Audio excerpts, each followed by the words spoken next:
Okay, today we have an exceptionally special guest. Ah, We have Dr. Courtney Cogburn, and this is such an exciting thing for me. Like, from knowing Courtney from grad school, I never thought that our paths would overlap since we had such different research areas. sure.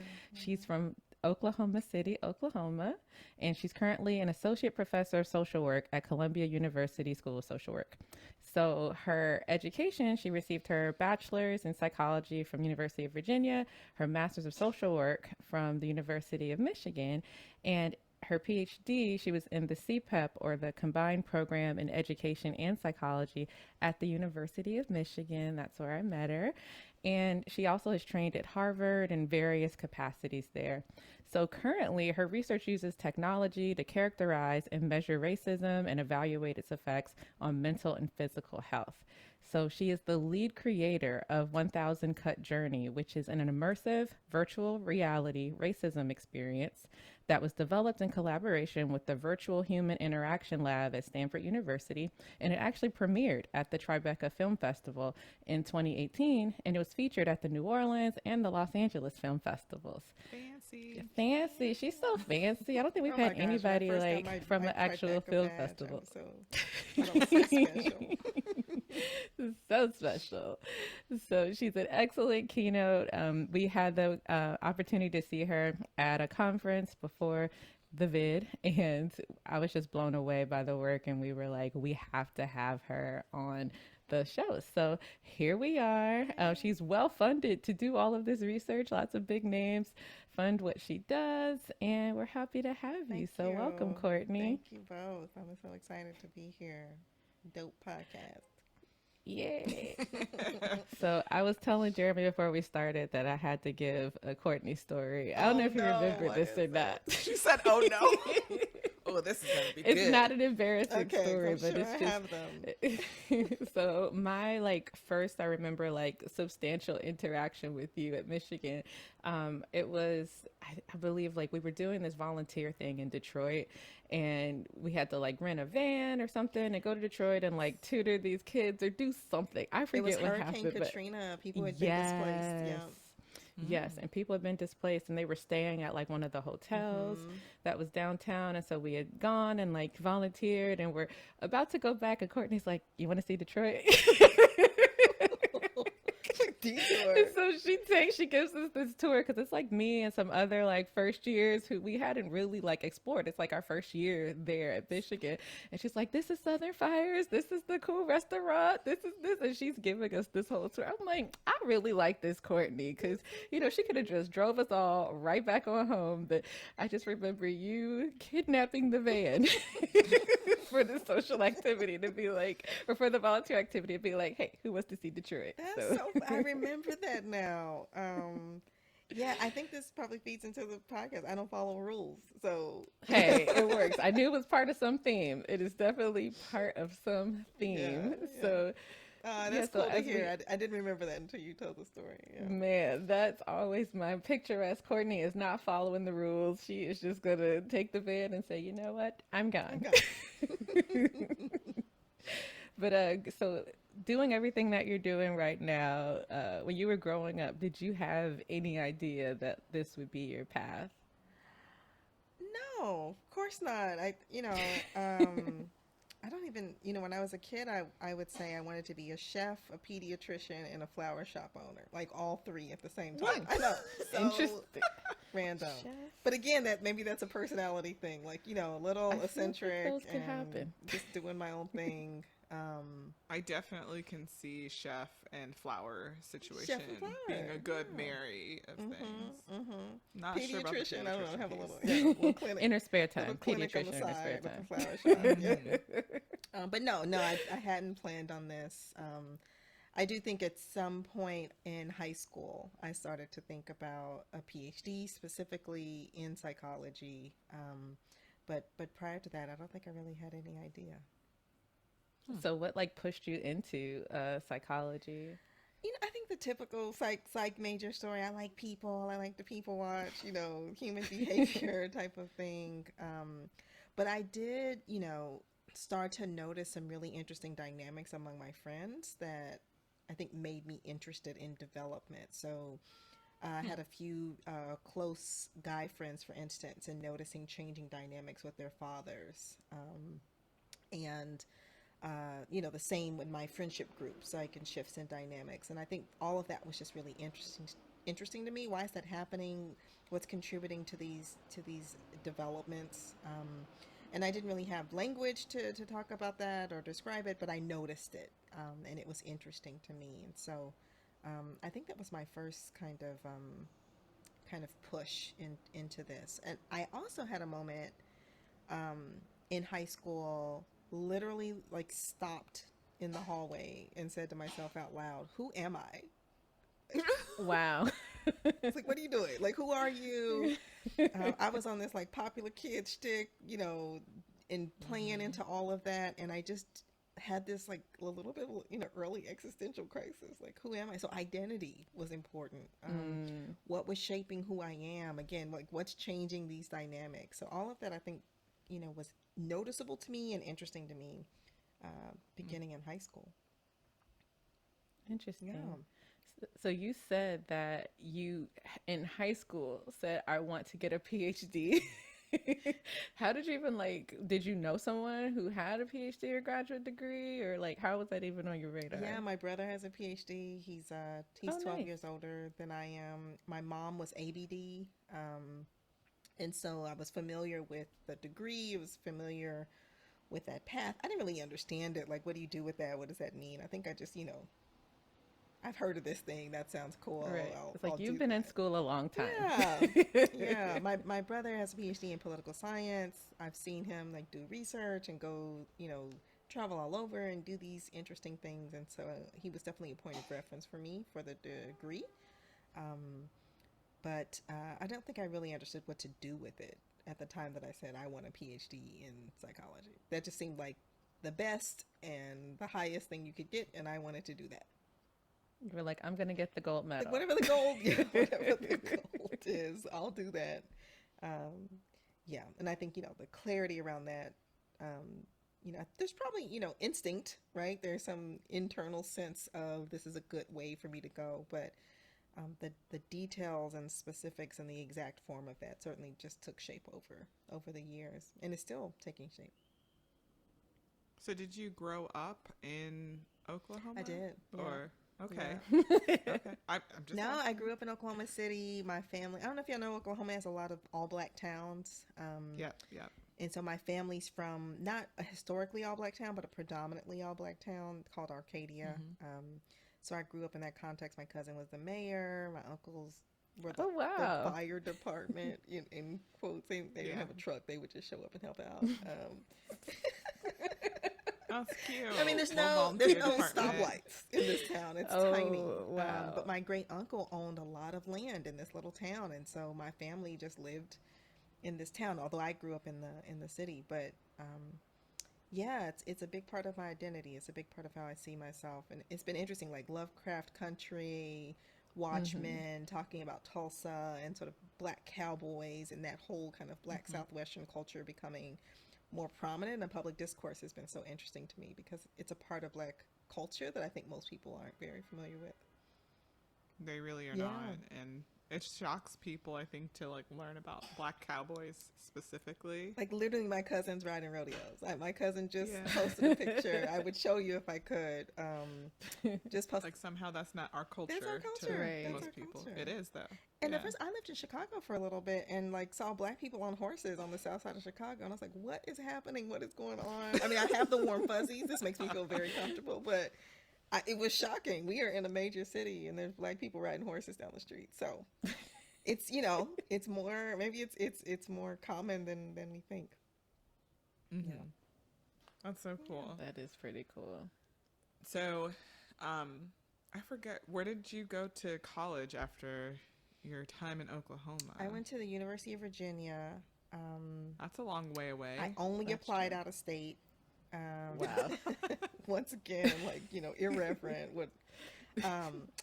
But I came from this huge family, so I have 5 cousins in my grade, right, who are the same age as me. Oh my gosh.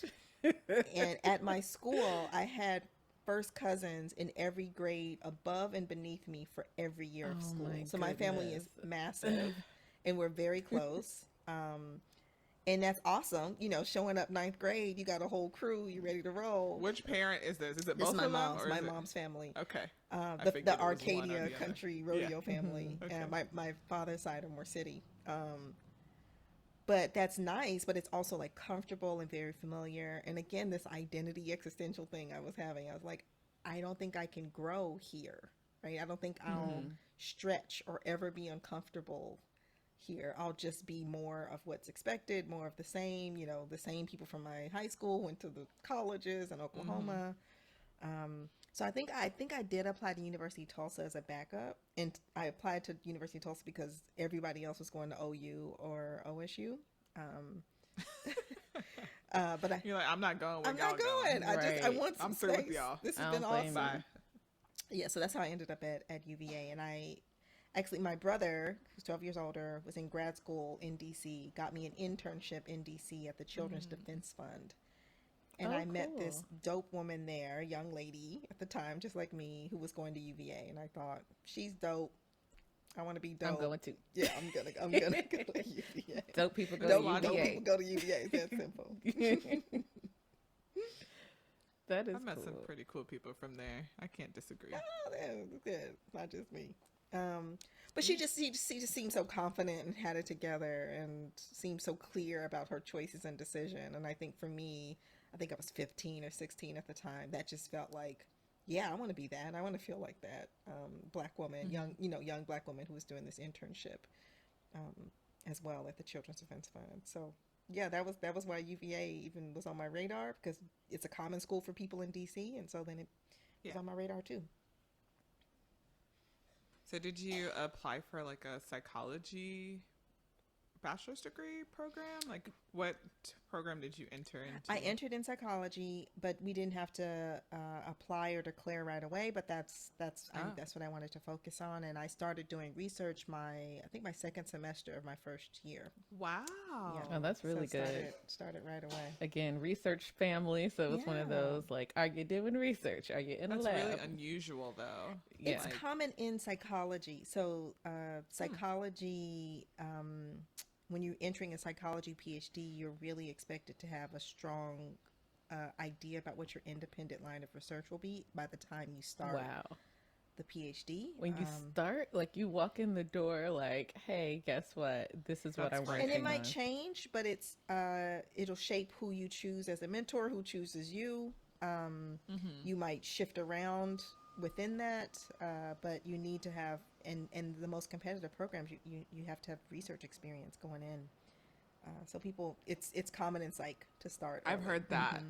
I have Yeah. heard that. But Yeah, like computer science your is not like freshman that. year. Yeah, first year, people coming into like the top psychology PhD programs may have already been published by the time they start Wow. the program. I know people who started their own journals by the time What? Not just published a journal started paper. their own journal. Started the journal. Yeah, yeah. What am I doing? I mean, these top. Hey, don't have an existential crisis on the podcast, Kyla. We're past that stage, okay? Who I know, are you? right? Who are you? Am I? Yeah, yeah. So Yeah, I that's- did kind of know that that you needed research experience. I wanted to do that, and so I jumped in pretty early on. That's pretty cool. Yeah, I can't even think of like for computer science, we're lucky if people have one research experience. And even from that, like we're not expected to like walk in the door knowing like they just fill out the grad school application and the essay says, I like numbers. Here are people who I like in the department. Now give me money. What criteria do you use to select students? Their GRE scores? I mean, not as much anymore with GRE, but it's more so about like their essay and like what they want to work on, like having a general idea, like I like this area, but not like what is your specific topic, because sometimes what you find interesting, there may not be anybody in the department who even researches that. So you have to kind of be flexible. It's like a reverse process almost, where you look on the website and see what everybody works on, and then you kind of tailor your application to them. a subset of people. So yeah, you don't get to have your own independent thoughts all the time. If you have like a fellowship though, that's like outside of the university, then Yeah. sometimes there's a little more leeway because, but then you still have to get an advisor that's willing to advise you through the project that you thought up. So, and that's the challenge. Yeah, that makes it seem challenging to select students, but I get the model, right? That it's about building a scientific skill set, and you could study, rats. It doesn't matter, right? That, and some of the so more my mentors, more senior Black people, didn't have Black people studying racism and race and identity, right? They had to study rats. So you're building a skill set, Wow. right? So I get the model of doing that, but seems like it'd be challenging to select students in any. Yeah, It The is. students sometimes switch, who they're working with, because once they get in, they're they like, start oh, to figure out. I actually like this. Yeah. Right. So Or this thing is not what I thought it was, or the questions that they're answering in this field are not entertaining to me. So, all of that. Yeah. Yeah. so So you, what? go Oh, ahead. I'm just thinking, like, in my mind, when you entered into this program, you seemed like you had an idea of where you were headed, which is not common with college students. The vast majority of college students come in, they have no idea what they want to major in. They take some classes, Some gen they ed stuff. hopefully figure out, like, okay, I think I could do this or that, and eventually end up in the space that will get them a degree, and hopefully that degree ends up being something they actually enjoy. I know. Hopefully. I mean, it's completely unreasonable to expect 18-year-old to have so little experience with anything. And maybe high schools are doing a better job now of getting people more, diverse experiences. But like I remember applying and thinking, oh, architecture sounds cool. Maybe I'll do that. And they were like, submit your portfolio of your blah, blah, blah. I'm like, well, that's out because I don't. Like, nope. Like, I drew a house Clearly, I didn't think in this fifth was an grade. option, right? So, yeah, I think I still explored, but yeah, I stuck with psychology early on, and that's not common, right? To go from junior in high school saying I want a PhD in psychology to starting on that path. And that can be, that can also be problematic, right? When you stick so closely to an idea that you have, and are you being, are you being a stalwart, or are you being stubborn and not being open-minded about other options? And it turns out I think that this was the right path for me, but I probably should have spent more time thinking about other things I could be doing that I might also enjoy or be good at. So, pros and cons. I mean, I think you landed in a good place. You out here changing the world. I know, and changing the world. Like, I wish I had thought about my life more. Girl, Be an what? architect. I have so many questions, but I'm gonna let it go. I think it's really cool. So you did undergraduate research. Did you do anything other than that? Like, while you were an undergrad student, did you Like clubs and organizations and stuff. have time? So, okay. So this gets into the personal realm. So I told you I was doing this popular kid stuff in high school. I was captain of the cheerleading squad, dated the captain Oh, of this the is our football second cheerleader. team. But I did like French club president and all that stuff. I was doing way too much. And so when I got to college, I was like, I'm just going to be low key. Like, you could talk to 10 Black people at UVM. I was like, I think I remember her. I think I know her. And then Wow. Michigan was like back to Yes. high school stuff. You were but undergrad everything. was like this lull in my whole timeline where I was just like, You were burnt I out. have 4 friends. I'm underground. So no, I didn't do a lot. I did our crisis line. We had a crisis hotline. I did that. Oh, wow. I was a tennis coach for a little while. And I went to the Black stuff, and I went to parties, and I hung out, but I was not leading anything. I was not Right. I'm not was organizing, not organizing nothing. nothing. Yeah, I was very low Y'all key. want stuff to do, don't come to me. I would have never That's- thought that. I But then just hearing had the to high ask. school story, it I makes had so much sense now. drama in high school because of this crew that I ran with. I was like, The popular intelligent kid crew had drama. drama. So I was like, you know what? Let me Oh, chill man. out. Yeah. It's probably for the best. You're like, let me get these research hours. Let me do what I need to do Yeah, to get yeah, on out. yeah. But I've then you realized pivot. that. Oh, Oh, go I was ahead. gonna say I realized that my model was year one do nothing, and then the next year is like I know what I want, so I'm gonna do the things now. You Yep. gave yourself a And year I to did figure that. it out. Yeah, Mm-hmm. yeah, Yeah. yeah. Yep. It's like year one, I see, I've assessed the land. Mm-hmm. Year two, Assess. Mm-hmm. Yeah. yes. Yep. But I was Hmm. gonna say for when you got to grad school first, how did you pivot to social work from psychology, and then how did Michigan get on your radar? Because still not Oklahoma. And also, if you're listening, we're hearing the lovely soundscape of New York. My 6-year-old coughing in the background and No, it's fine. It gives us ambiance. Broadway. I know, I know. He said, "Hey." Oh. Oh, poor thing. um, so my brother was a professor at Michigan when I went to Michigan for my MSW. So he had already started Did his not know tenure that. track That's cool. position there. I wanted to do social work because I had been doing this laboratory based, like social psychology work, which is very sterile, necessarily so, right? They're trying to isolate variables in these very specific ways. And as you can imagine, when you're talking about human beings, that's for me, That's it's not complicated. complicated. It's like you're removing too much of the actual stuff to Mm. really get a handle on this for me. I have a great respect for many social psychologists and the work that they do. But I decided to do social work because I just wanted to complicate my understanding of what is contributing to well-being and academic performance and mental health among Black people in predominantly white settings, right? I'm studying myself like this whole time, right? And so Yeah. social work for me was, I think, a way to think more in more complicated ways about context. At least that was my understanding. And then I wanted this more social justice, activism background as well. And so I thought social work would give that to me. So I decided to apply to MSW programs before applying to my PhD programs. That's Yeah. cool. Yeah. Yeah. So, for people who are listening, what were some of the things that you read? Because I know you had to read a lot and still do. What are some of the things that you read that like really helped inform where you are right now? Man. I think, Invisible Man for me was such an influential text in general. And, some of the themes of that have just continued to show up in my life in various ways.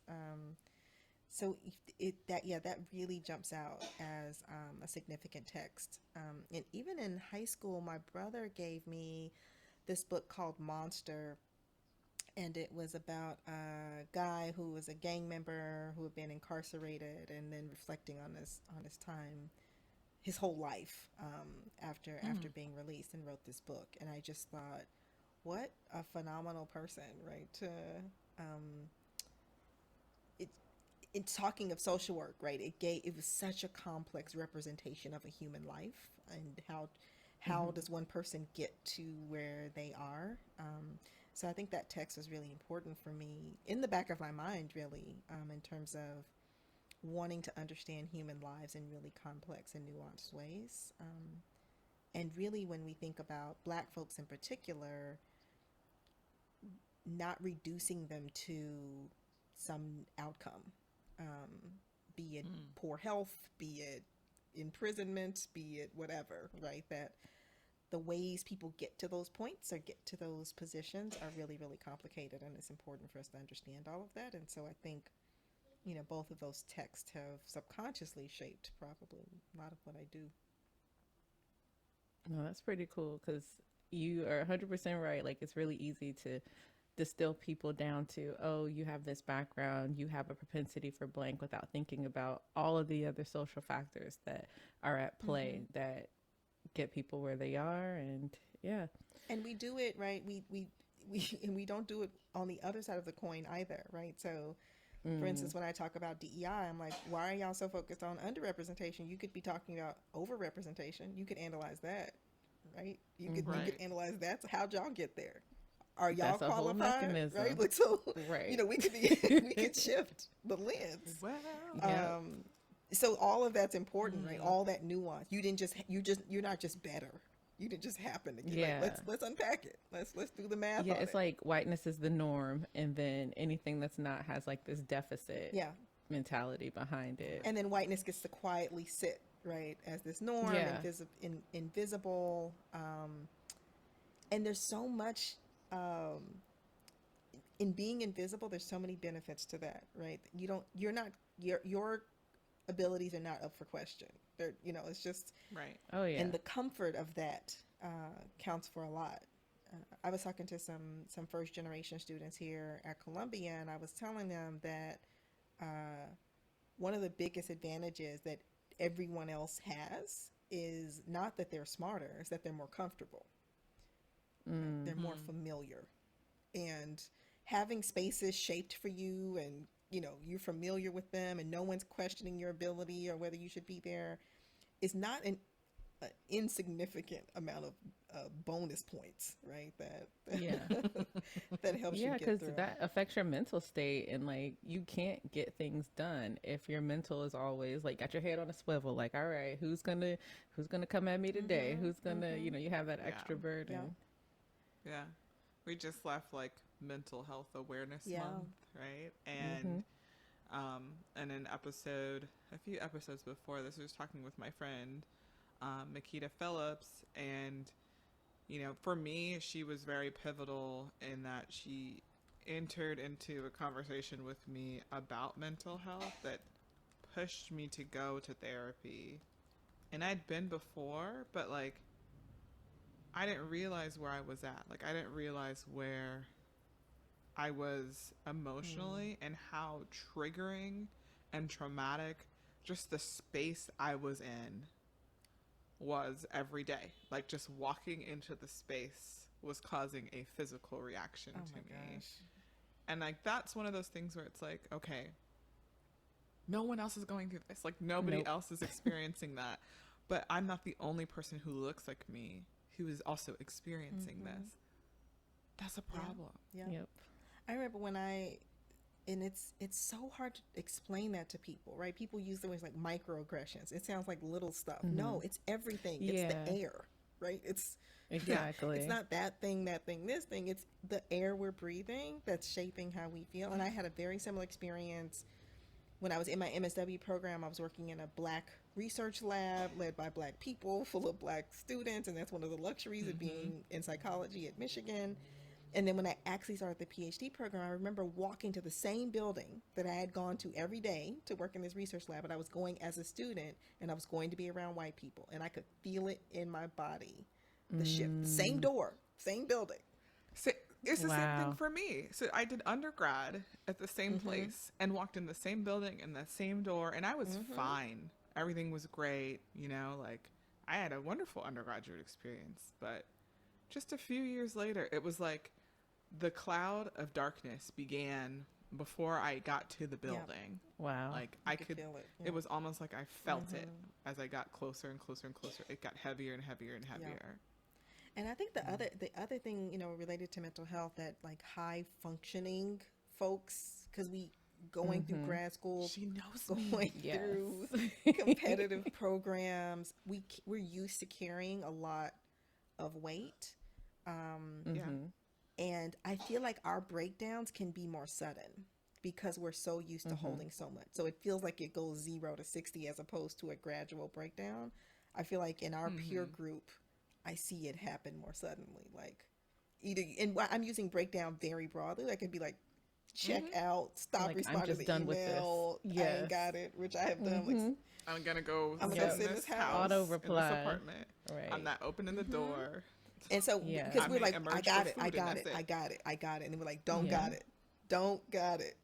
And it becomes the norm. It's like you're walking Yes. around with like weighted shoes on your whole Yeah. life, and you don't have any realization they're weighted till somebody points out like, hey, you got them 15-pound weights on both these shoes. Yep, But and that's you know, exactly you just what happened, child. become accustomed to the That's struggle. a great analogy. Because if you're already wearing 15-pound shoes, let's say, and somebody adds a 10-pound jacket, all right, I got that, right? But you're already carrying so much.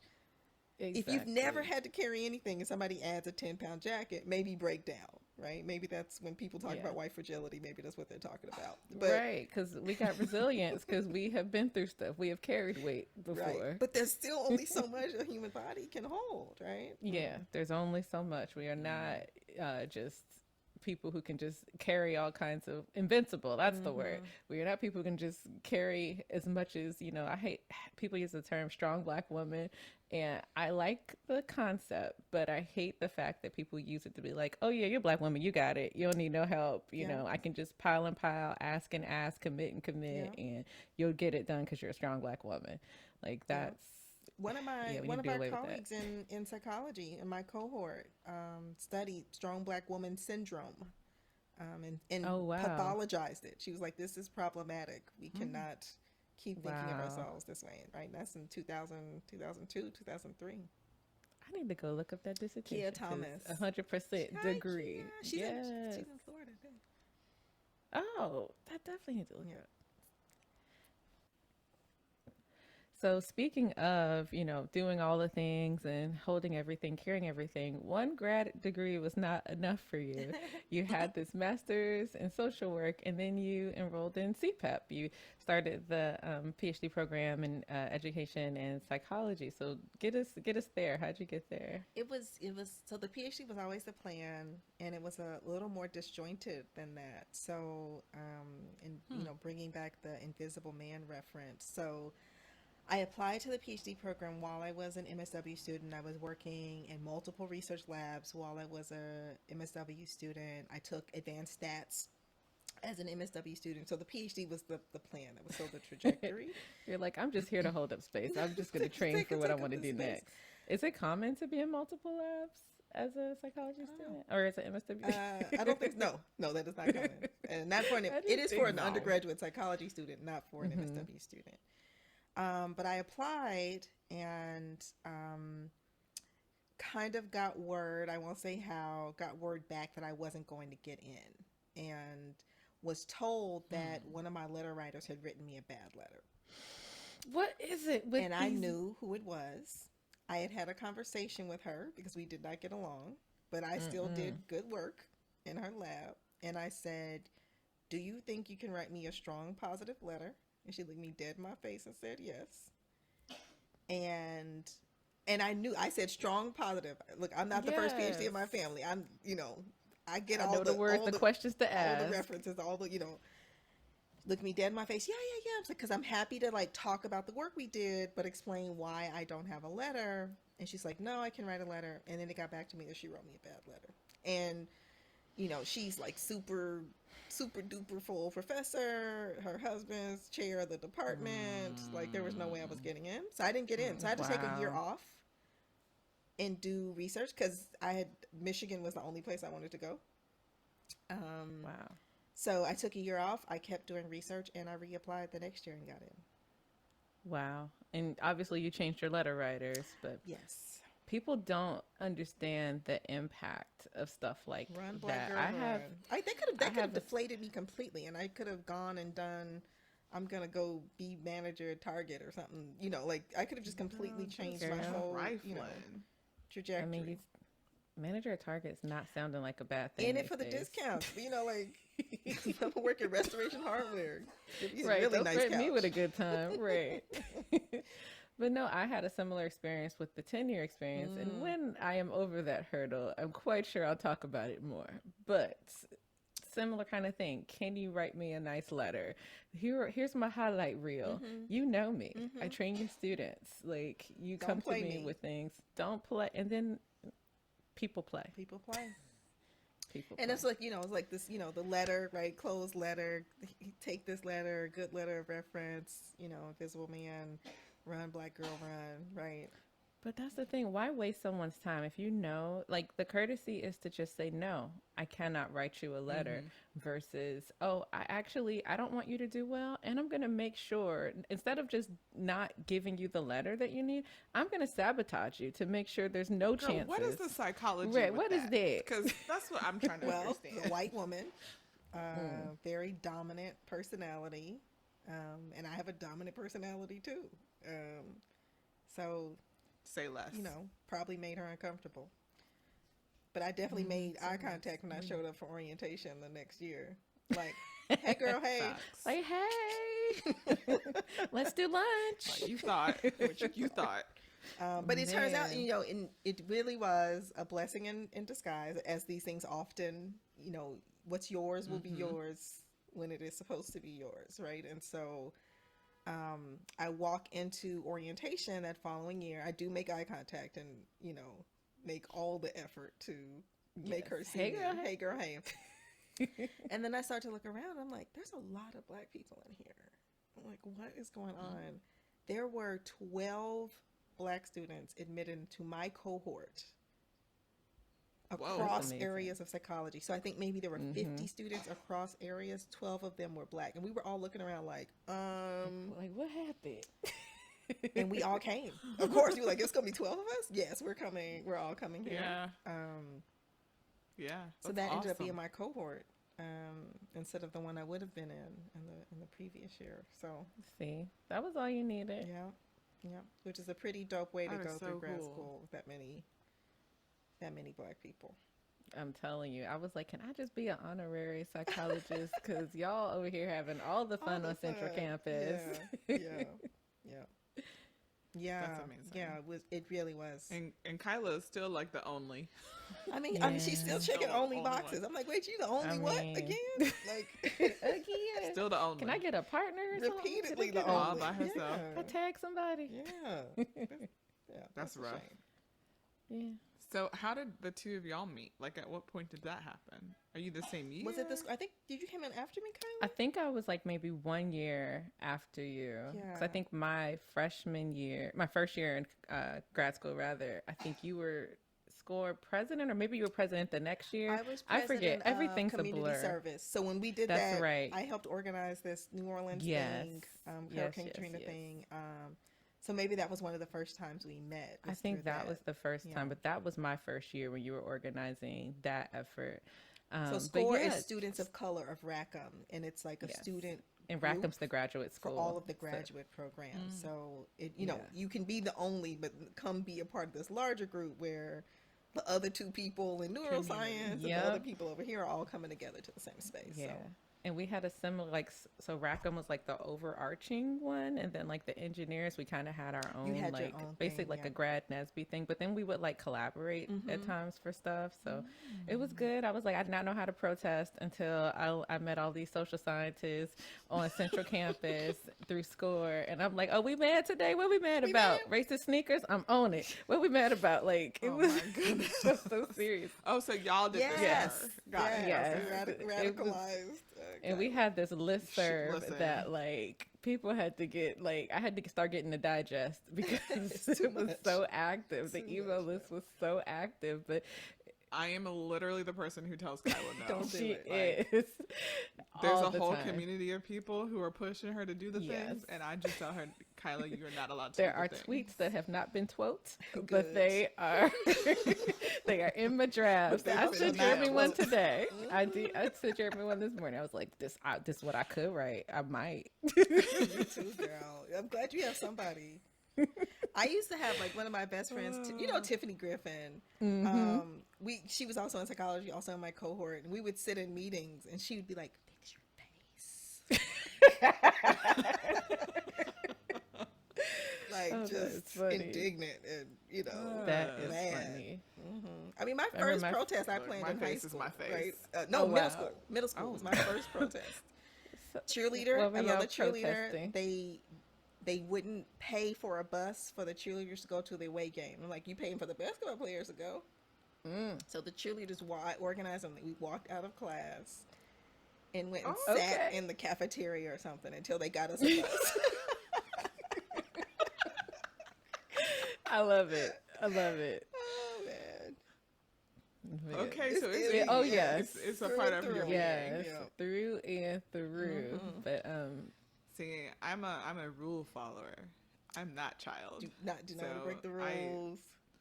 I just, it's not in me. It's not part of who I am. But we need both of us, right? Like, you need people who are activists who are going to push things forward, and then you need the people who are like, let's follow the rules and then show y'all how we can get around these rules Right, you the gotta right understand way the rules. based Right. on what you've laid out. Exactly. Or Yeah. even like for me, it was So more so put in language to what I was experiencing in my program because I'm like, oh, y'all are studying me. Yeah, we're studying Like, you, right? I'm Right. they like, are. I get the all the context and like, okay, these are the words that I need to use. Oh, imposter syndrome. Yes, that is what I'm going through. Mm-hmm. Like all of these different things and like I don't know. It was liberating. I was like, oh, the whole world is crazy. Like, You are It not. is Right? It's liberating. not you. It's yes, everybody it is else. not me. It's not you. No, no, never Yeah. me. Listen, when she said high functioning earlier, I was like, whoa, Speaking my okay, language. she knows her stuff. Like, why are you talking about me? It's fine, because I brought it up. But like, Yes. yes, Yeah. we're out here. But you do. You need the rule followers. You need people who know the law, lay of the land, because you can't break them strategically. And my mom's an Yeah, attorney, especially really. so Yeah. that's where that comes And from. rule followers Yeah. get stuff done, right? Yeah. So people who don't follow rules like me break things, and rule followers build them and fix them, right? And so you need both. It's a combination. Yeah. Yeah, that's what we're. Yeah, that's what I was about to say. That's us. Kind of like, damn. Like, Damn, I'm mad. I'm mad. Hulk smash. It's like, well, this is the policy for how to get this done. Calm down. Right. But still, There's a Hulk smash. pathway. Oh my goodness, There's a I form. love it. I love it so much. Right. So your dissertation work, was that like just a walk in the park because you knew what you were gonna do when you No, were like, come on. Yeah. 17? No. Struggle mode. Struggling. Oh, man. And y'all know, like anybody who's done it just knows how isolating and difficult, and as soon as you think you know what you're talking about, the rock slip from under you, and Yep. you own What your is butt that? again. Okay. And no, it was really challenging, and I just never felt like I was going to finish. I never felt like I was going to know enough to Yeah. finish. And thankfully, I had a fantastic Black woman mentor who was chairing my dissertation, Who was your chair? Tabby Chavis, Oh, nice. who told me, I will tell you when you're finished, right? And it's Oh. my job to know, but it's her job to know what finished Yeah. looks like. And she was sort of reminding me, like, you don't have the perspective to even know what done is. Yeah. And so, basically asking me to trust her that she will know when I'm done, and to stop asking her for a dissertation defense date, because she will tell me when I'm done. Man. But yeah, so that was a struggle. And again, this is interesting. So when I was doing my dissertation, I studied racial identity and critical race consciousness, and so I was interested in how adolescents have an understanding of themselves and the world, and whether that was a good thing, right, for their well-being and academic performance, etc. And what I was using secondary data, so data that had already been collected. It was an 11th grade sample, and I was like deep into the dissertation before I realized that it was my age, that the 11th I was an 11th grader when that data was collected. Wow. So I'm studying my age group in my dissertation. Wow. Not me. They're from Maryland. No, completely different sample. But still, I that's, was in good, 11th yeah. grade too. that is Right when this wild. data were being collected, which is so fascinating. So talk about studying yourself, right? Yeah. The I world was is studying strange. myself. Okay, let's call So some what of these did you people. what did you find? I found that, and was sort of building on existing work that says that was done, came out of Michigan, this multidimensional sense of racial identity. So when people thought about Black folks, they used to just think white people studying Black people thought we just absorbed what they thought about us, right? So they kept thinking, you must have low self-esteem, and people spent decades trying to find low self-esteem in Black people. I'm like, it's not there, not in the way you looking for it. Like they couldn't find it.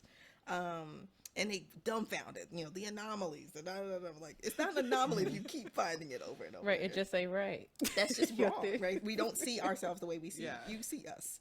Right. And so Right. Robert Sellers, who's also at Michigan, and some other folks did this multidimensional model of racial identity where they found I can know how you feel about me and feel differently about myself, and I can measure both of those things at the same time.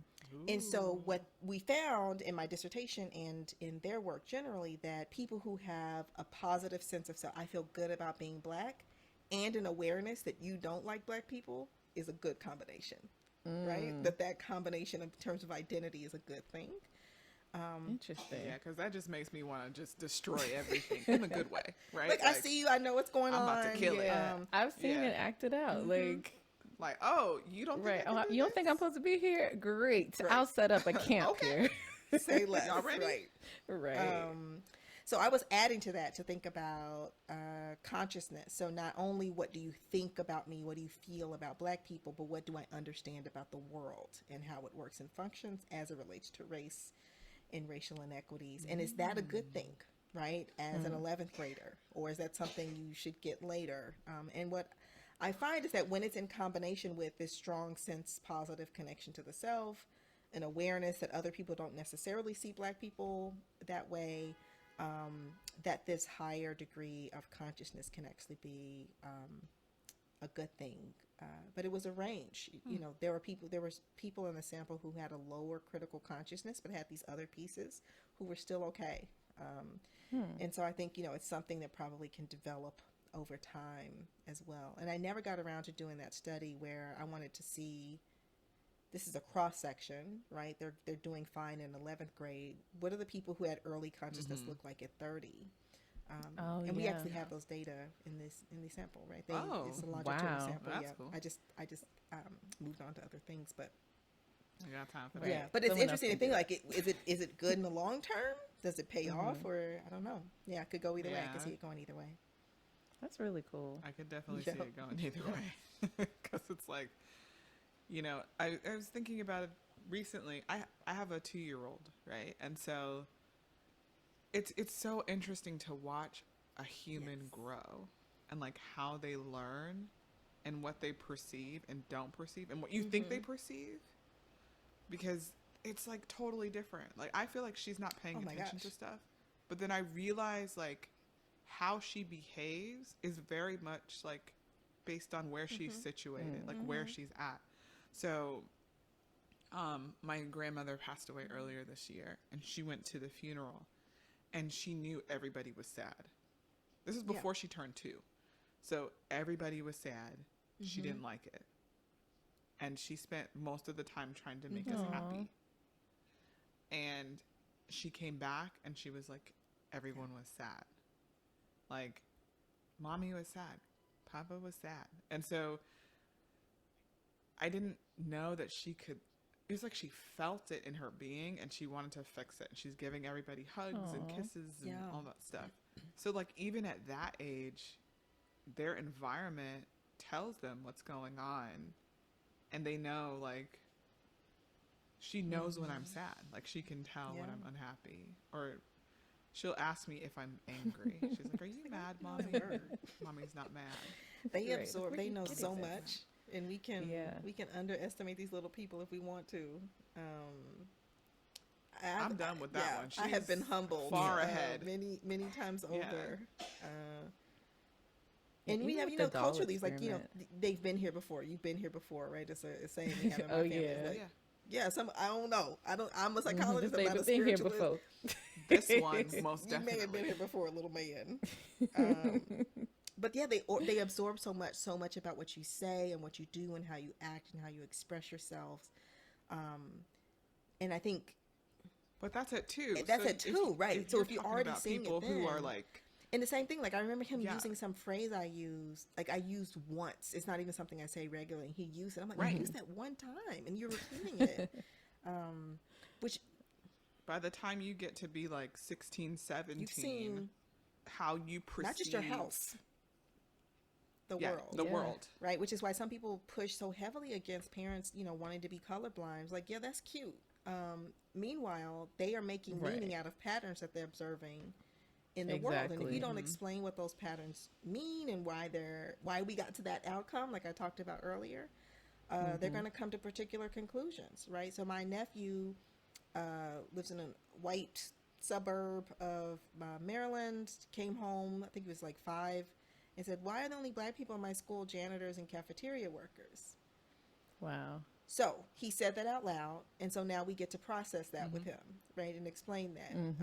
We're not exceptional Negroes, right? There's people of all stripes living different kinds of lives, etc.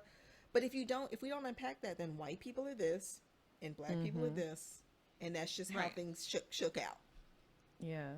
The Right. thing that made that the most evident to me was, I forget what it's called, but it's like the experiment they did with the dolls that had like different skin tones, and they asked the kid, is probably like 4 years old or five, point to the bad doll, or and something with negative connotation, and they point to the darker one, and all the ones with the positive attributes are the lighter ones. And I'm like, no one sat down and said black is bad, white is good, to these kids, but they just pick up somehow on society, how people are treated. And it's just amazing, like the way you're all saying, like how you don't even have to say anything a bunch of times, they just pick it up.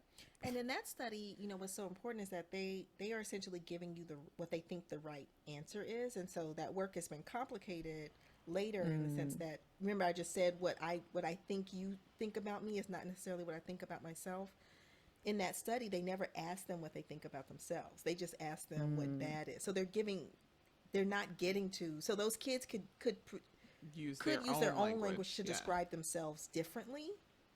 But it got kind of extrapolated to say, because they could say, I know you think this is bad, and I know that I look like that.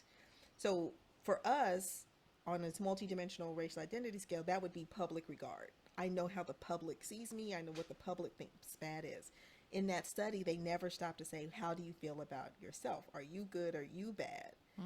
And it's the piece that's missing, and it's this other piece of identity that I'm talking about, right? I could feel differently, and we don't really know that for those kids. But the point stands that the messaging is there. They know what the values are attached to race, etc., gender, etc. They don't have to do a deep analysis around it to be aware of it, right? And have some sense of the answers. That is true. I feel like we're getting closer to where Yes. you are today and the work that you're doing now.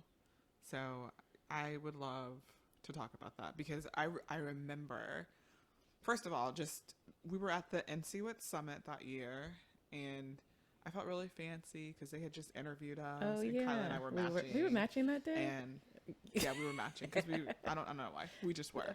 And so we like came and we sat right in front of the microphone, like maybe like four rows back.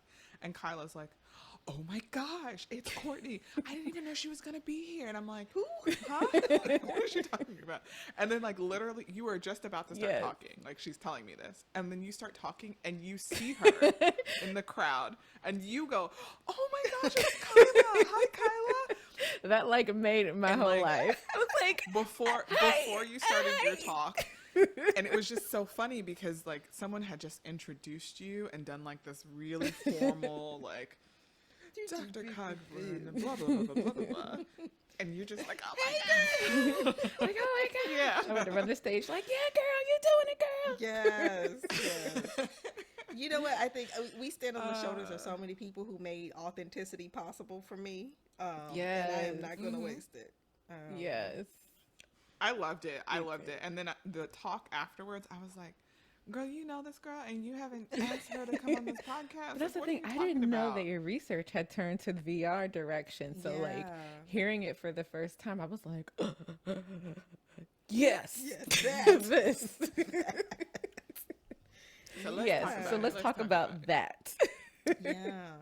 So I think, so through my postdocs really started to shift from racism is not only racial discrimination. Racism is not just somebody said something to me and did something to me directly. It's this stuff, it's the air, right? And so more and more I wanted to move toward characterizing that, and what is that, and then how could we possibly measure it?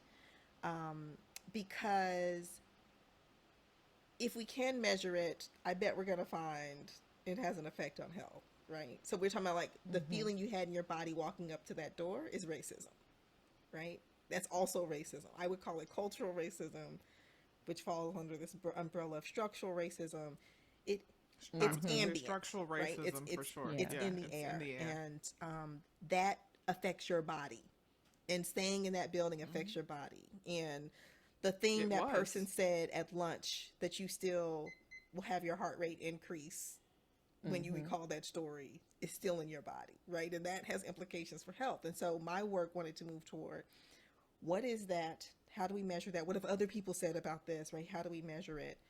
And then the VR was really, and so I have like empirical work in that space. And then the VR was really kind of coming to this point where we already know and understand so much of this. We don't have to study every inch and nook and cranny of racism to understand that it's bad and that we should be doing something about it. We have enough to go on, right? And Yes. so why are people still so resistant to that reality?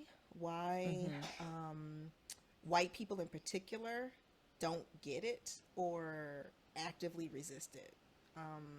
Actively resist, I think, Yes, is that. So when I give talks, yeah. I don't think I had this in my talk at NC Wit, but I have this slide where it's like white people don't understand racism, and then there's an asterisk that says ignore, opt out of, blah blah, blah, like all these other aspects of understand. Right. So for me, the VR, Willful ignorance. willfully ignore, I think is what I have. And so for me, the VR was an attempt to basically gut punch white people. Like wake up, and you don't get to opt out of this.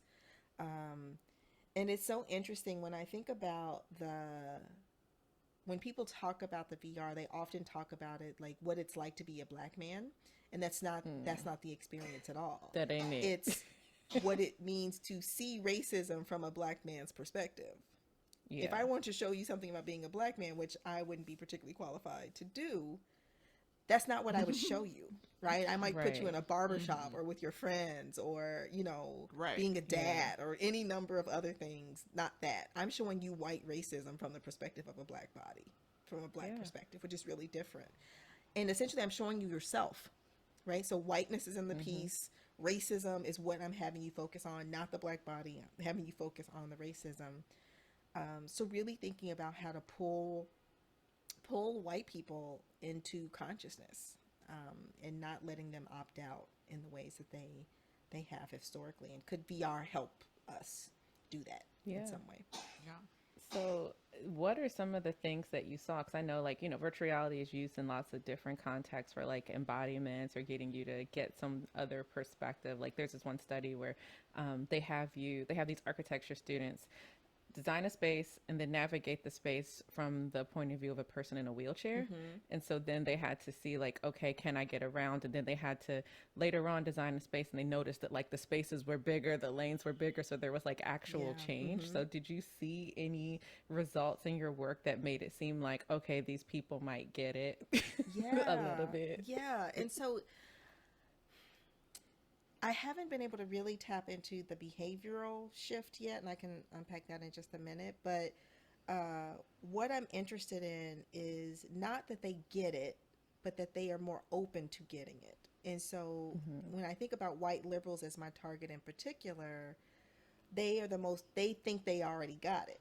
So anytime you have a conversation about it or training or whatever, they think you're not talking about them, right? They're the good white people. And so my effort was to remind them that they don't got it. And so can we have a different conversation? So then I'm trying to measure, what do you understand and what do you not understand, and are you more willing? So yes, what we do see shifts in are reductions in color blindness. So more willing to name race and racism as factors related to inequalities that we observe. More willing to name structures and systems as factors in inequality, as opposed to individuals making choices, and that's the thing that's getting them to these outcomes, as opposed to systems, policies, institutions, etc. So we see significant shifts even in a white liberal sample after the 10 to 12 minute VR experience, which I think is really, really meaningful. But it's not a magic pill, so you have to think about, well, what goes along with this? A curriculum or self-reflection or journal, whatever, right? And so we're actively thinking about that as well. That's amazing. I love that. And I also really love that you're working with a guy named Jeremy. Right. When I had to search my email for your name, I was like, wait, which Jeremy? Like, oh no. So I laughed when that came up, and he's in computer science. Is that what he's in, or is he in electrical? No, he's a engineering? psychologist. See, he's a He's Oh, he's also a also a psychologist, but he's psychologist. been working in VR for over 20 years. He thinks about, which I think is important, right? He's not a VR dude that's like, how many degrees? And he's a computer scientist, right? So he's not thinking about the technical pieces of the VR. He's thinking Mm-hmm. Yeah. about how can we The help? How can we teach experience. people about climate? How can we teach people about homelessness? So he was a good part, even though he hadn't focused on race or racism, he was a good partner Mm-hmm. for those reasons. And he's a psychologist, but he's in a That's cool.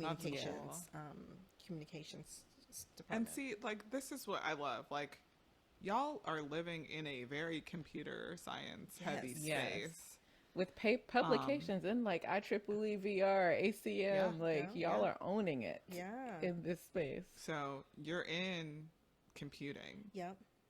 but your Yeah. degrees are not, and you can do both. There's you know, to me, I talk a lot about transdisciplinarity and the importance of multiple perspectives being at the table. And it's different than interdisciplinarity, right? Interdisciplinary might say, okay, Kyla is the computer person, I'm this person. When we get to the computer part, you come in and do your thing, right? Right. Transdisciplinarity says, no, we sit at the table at the same time. There's no hierarchy in our disciplines. Computer science is not more important than psychology. Psychology is not more important than Mm-hmm. computer science. And we're addressing this very human issue. And we need everybody thinking about that problem together to come up with a meaningful solution. And so, with that lens, it makes sense, right, that you'd have social people, social science people thinking about computing because computers intersect with life in human Right. beings. Oh And yeah. Computers aren't talking to they're computers. not, There are actual they're beings who actual need to human use the beings. computer. Sometimes And they are. that's messy and hard and difficult. Yes. Yeah. And, and I talk a lot about this, and I think my work in VR shifted me into this, tech for good, uh, Mm-hmm. tech justice space because your best intentions still won't keep you from creating harm if you don't understand humans in policy and Yes. systems, right? That needs to be on a quote, like one of those little That needs to be social media on a quotes. T-shirt. Click your I heels all like day, it. but like that's not your skill set. So Mm-hmm. that'd be like sitting me down in front of a computer and like make this thing work now. I'm like, what? Does it not have an existing button for me to press? Right. Then good luck, right? I don't know how to do that. Why would I know how to do that? Why would a computer scientist know what good means in relation Yeah. to society? So Yeah. you need people who think about what good is and how we achieve good and what justice looks like and what reparations should look like working with the Yeah. computer scientists, right? Yeah. I quote this all the time. I was at a dinner party here in Columbia, and there's this woman who said to me, "There are people who solve the problems of their discipline, and people who solve the problems of the world. And people who are trying to solve problems of the world couldn't rely on their single discipline to fix that, right? You have to rely on other disciplines. That's a to do word good right job. there. It's a word. That is a Message. whole word. I'm already thinking about another VR collaboration I have where I'm like, I'm gonna have to tap you after this to ask you something. Okay. But it's so true. Like I'm Yeah. collaborating with a medical doctor for a collaboration. I'm like, it's so true because I'm very much big picture. Who is going to use this versus how are you contributing to this one little area of computer science? Mhm. Like, yeah, you have to answer those questions, but also whose life is impacted by Right, this? right. And that's not to say don't focus on problems of your discipline, right? The basic research Mm-hmm. matters. Figuring out that one mechanism matters. Should everyone be doing that? No. If that's the Right. thing you've been trained to do you know how to translate it to society? No. Not your ministry, right? Exactly. And so Not your ministry. You need to Not read necessarily. you something. need to And I was to gonna, consult. You need to work with other people yes. who understand. Like, here's how humans work, right? And that's the other thing with Mm-hmm. computer scientists. I'm talk about us tend to have a elitist attitude when it comes to any other discipline.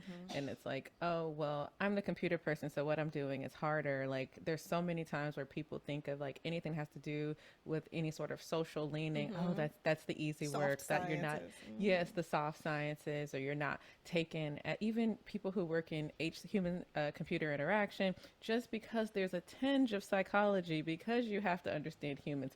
Oh, you're not. It's not as rigorous as pure pure computer science. Like that's what they think. And it's like, okay, I'm glad that you could get past all of that BS of computer science and still be able to work and make progress in this area, because there's this elitism, this my area is more important than yours, or harder than yours, or better than yours, or and there's no need for that. Like, I like how you said everybody is at the table and we are all equally important, and not one person is better than the other. So Well, and I would actually, even go a step further to say it's cultural racism and white supremacy, right? That set these norms of knowledge and understanding, yes, and what we value, and what smart is and what good is, right? And so yes. we could keep That's- peeling the that's- onion and Look. get there. I'm almost without words with that one, because I think about, like, just culturally as Black people, a lot of who we are is in our stories and our ability to communicate, and that's not valued No. in And we research, talked about, especially in the STEM disciplines. And so, like, we're fighting that right now on this podcast, right? Like, telling people stories, kind of breaking the narrative of what it means to be a Black woman in computing. But to have, like, someone value that work, it's tough. Yeah. yeah. And I think again, this is a longer conversation, but I do think naming it as racism,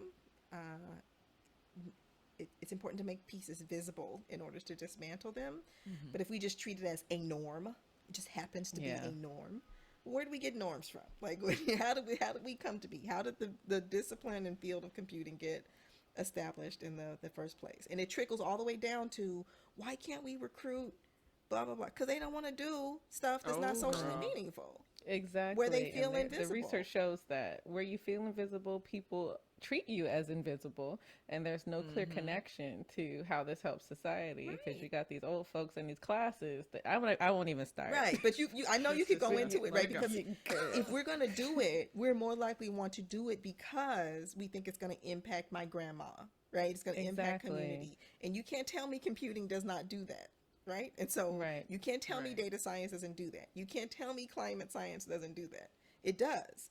Just because you can't do both doesn't mean Right. we can't. Right. But you can't recruit Exactly. and retain people when they feel like I'm going to be in this sterile space removed from the realities of the world. It's the way I felt in social psychology.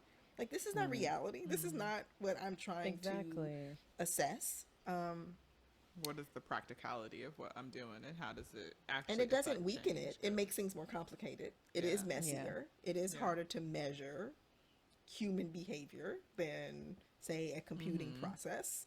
Yes. And I'm like, y'all don't have to submit IRBs. Y'all don't have to. I'm like, I'm technically sound and also have some training in this other area. They make it seem like, oh, you kind of halfway know computer science and halfway know something else. Like, you don't, that's not how I you do both. you get where you are. Exactly.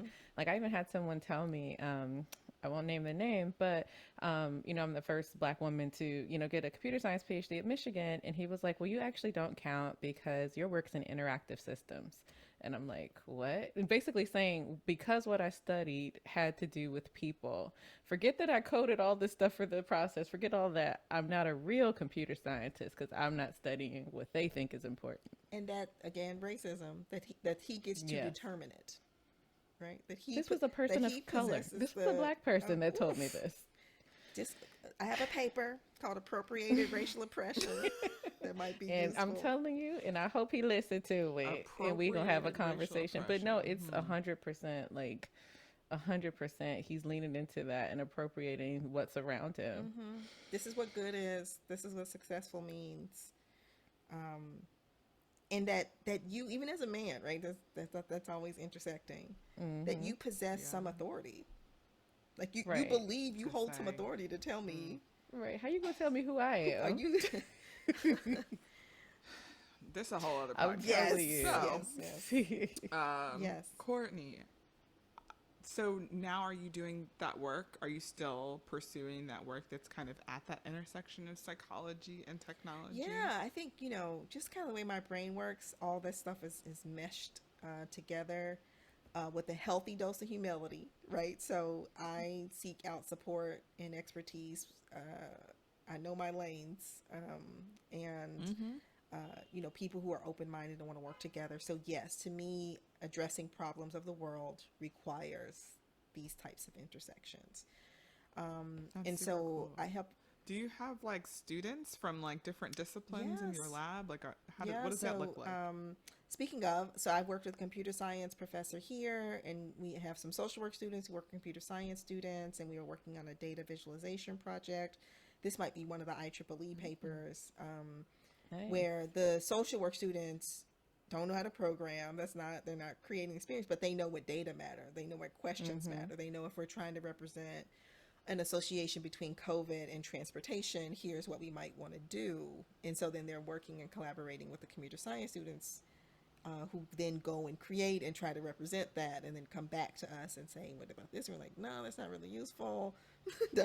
Change it. So, Because we be thinking we know stuff. but it's this intersection, right? And I think there's there's you have to have some comfort with things being slower and not quite speaking the same language. So it takes, I think, particular types of people to make this work. So doing that, we started a new minor here in the School of Social Work, emerging tech and media and society minor. So giving social workers a strong foundation in Web3, Bitcoin, blockchain, That's really VR. I cool. taught a class in VR, so we met as Oh, wow. avatars for the semester, What? What? and had the social workers. And we spent the first like half of the course focused on data privacy and use, ethics, all these kinds of issues, right? And then with that as your bedrock, what would you make and create?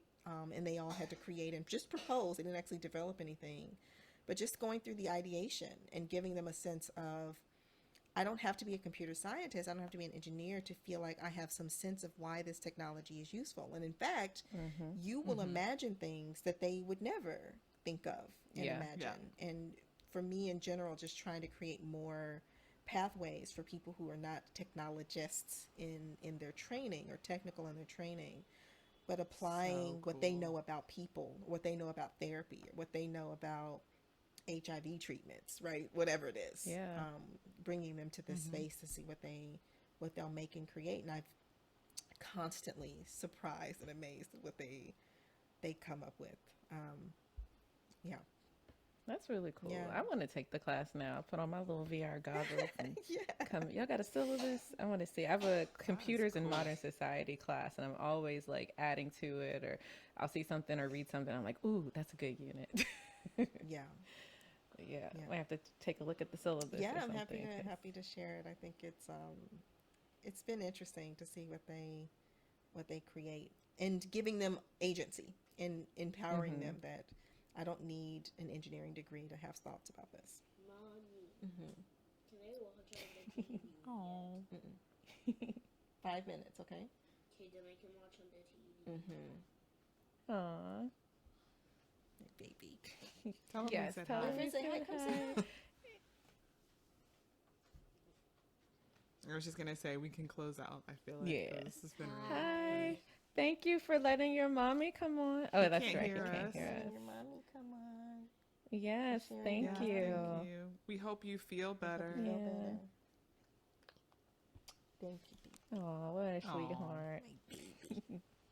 All right, we won't keep you much longer. So the last part. Amara also wanted me to tell Is she you still in Aw. there? Courtney. Oh, yeah, okay. She's not here. She got but dragged out. She on the way to Okay. Grandpa's Aw. house. That is so funny. Yeah, that's what she said. I want to talk to Aw. Courtney. His name is Idara. Oh, wow. Idara and Aw. Amara. Oh, Yeah. Mm-hmm. that's cute. cute. All right. So, was there anything else that you're working on that you want people to be aware of, on the lookout for? Yeah. So, one thing, this shift in this work. So, still working at this intersection, but there's also, a fatigue that's setting in over the past couple of decades of doing racism work. And Talk about it. Yeah, not just living it, Yeah. raising a Just child, making that in your it, job that, and that keep your actual yeah. job. And there's definitely this sort of sense of, I'm tired of explaining racism to white people. You don't have to edit that. That's just real. And Nope. so what else do I want to do? And so I gave a talk at UPenn coming a couple months ago now. Time means nothing to me now. But it's about Black futures in the metaverse. And so, really starting to think about ideas of healing and creation. And I talk about really what I'm working on now is developing this concept of being untethered, right? What does Blackness mean when it's not tethered to whiteness, when it's not reflecting back to whiteness? And in that paper I mentioned, Appropriated Racial Oppression, we talk about like even things like Black Girl Magic and Super Black Woman, like all of that is tied to whiteness. You're trying to convince white people that you're good. Black excellence. Who are you trying to convince? Right? Right, because what is normal excellence? What is normal that you excellence? need the Like, qualifier right. of Black men in suits. Is it about the Right. fashion, or are you trying to message? Is something else, right? Right. And so this idea of being untethered is it possible to reflect on Blackness and be Black and live these full Black human lives independent of considerations of whiteness? And there's this text, speaking of books that have shaped me, there's this text called Black Aliveness and the Poetics of Being that have, just rocked my world. Like it's this idea, like how do we live and be alive independent of white trauma, right? And so white produced trauma. And I'm thinking about that at the intersections of the metaverse, which for all intents and purposes does not exist and is a blank slate, right? Y'all can keep trying to make it exist if y'all want to. Like, calm down. It's not real. I will kick you in the real verse. I'm Right, not about to the like real go verse. into But a if there's this conscious blank state and slate, let them if take there's Right. is there a digital space where we're not running from reality, but just building and imagining something else where we don't have to fight whiteness all the time? I mean, I just think about when you said that, it made me think about Black Twitter and like how we'll have make it our like, own. Yeah. notwithstanding, like there's an existing Twitter, but Black Twitter is It its, is own, its thing. own thing. We don't care about what's going Yeah. on with the rest Nope. of y'all, and I don't know how we connect to how it works, but It just it's is. there and it works, and we People know it's study there. that too. Andre Brock studies how Black people take technologies and flip it on its head all the time and And make we it use our it own. completely And we need to different make than our the own. Make We our need to own. make our own. Yeah. And not to be excellent, right? But to be alive. Just cause. Right? Right. Which is Yeah. very different and Just to fuller exist. and more Yeah. complex than excellence or magic. Yeah. So yeah, I'm moving my work in that direction, and I have a doctoral student thinking about some really interesting, thinking about how Black women use social media like D-Nice versus events for social healing and community, and how might we translate some of that into various technological tools using a radical healing clinical framework to think about Radical healing. Yes. how we support healing and growth among Black folks using technologies. And so definitely love moving that. in that direction more and more, rather than this is racism and it's bad. I'm like, no, not like short answer. Racism is real and it's terrible for everything. So what are you Right. going to do to fix it? Yeah. Apparently nothing. And I've been doing more climate work too, like climate justice, environmental justice work, because again, this solving the problems of the world, right? That we are clearly always at the short end of the stick when it comes to any social issue that we're talking about. So wherever I feel like Anything. I can lend any perspective or expertise, especially with open-minded people, again, who want to work in this sort of transdisciplinary way, I am actively seeking ways to do that. Me love it. too. I want to come join your lab. I want to work with her. Come Come up with up with something. That too. I'm over here like, well, we got this one project, and I see how. But like us all, I know you are uber busy, so I would not tax your time. I'm gonna still run it past you, Yes. but I will let you tell me if you don't have time for it. I think if you want to think about something for real, like whatever you want to talk about, but then Yes. also, anything related to uplifting Black women, supporting Black women, Black girls in particular. Oh yeah, that's this whole podcast. yeah, 'Cause so we're if you like, wanna- who else That's if us. you is showing percolate us? and something comes up that we might do something together related to that. Especially, I'm put my tenure got packet in, ideas. so I'm like, Yeah, definitely do what I want after this. Right, I go already do did everything. But, yeah, congratulations, by the way. Kyla's Yeah, next. I same mode. think should be official at some point. Okay. Yeah, I'm still doing the internal review. Oh, yeah. But fingers crossed that everything goes smoothly. You don't have no drama. If they don't, they're crazy. They're crazy. Like, they're cray if they don't. Yeah. Yep. So, Courtney, how do people find you on the internet? I tweet at Courtney Cogburn. I usually just retweet or talk about something funny my kid said, but sometimes I say smart things. But I usually do like share what I'm doing or something I've written or some talk I've given. I usually share it there. So that's probably the easiest place. And my other social media are not public. So Yeah, we'll link to your Twitter, and likely you'll, different clips from this episode, and oh, the fun. announcement will be Yeah. tagged and stuff. So, Thank you for yeah, if inviting you follow us, me. you Thank can you. find her. I'm glad that you were able to Oh, do of this. Ever since you course. did your keynote, I was like, we got to talk about this. So I'm happy that we're able to circle back and get you on. And I was like, don't forget Yes, about your Jeremy was friend. like, "Oh, can you record it?" I was like, "Yes, Yes. thank you." But then, Kyla, Yes. like a month goes by, and I'm like, did you send a message to No, Courtney? it's a lot. I was supposed to send a message. We have the to same Courtney. brain. Yes. It's some of those non-rule followers, like it's in the clouds.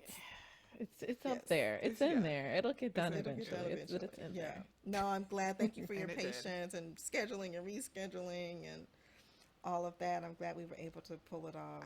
Happy to be a part Yes. of the process, Thank you, facilitating all of Jeremy. this. So Yes. thank you for your time while your baby was Yes. sick.